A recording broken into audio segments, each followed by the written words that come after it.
Pernahkah kamu rasa satu tindakan kecil boleh beri impak besar? Alia, seorang remaja hebat, sentiasa sedia menghulurkan bantuan.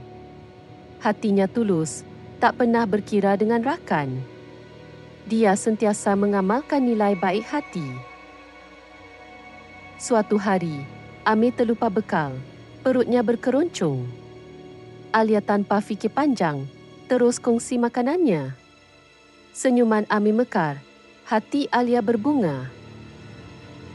Sejak itu, Alia jadi contoh. Dia bantu kawan dalam pelajaran, kongsi ilmu, dan sentiasa ada saat susah. Kebaikan Alia menular, menginspirasi ramai. Lihatlah, kebaikan sekecil kongsi bekal mampu cetus gelombang positif. Kamu pun boleh jadi seperti Alia. Mulakan hari ini. Sebarkan kebaikan di sekelilingmu. Jadilah remaja yang memberi, bukan hanya menerima. Bersama, kita bina komuniti yang lebih penyayang.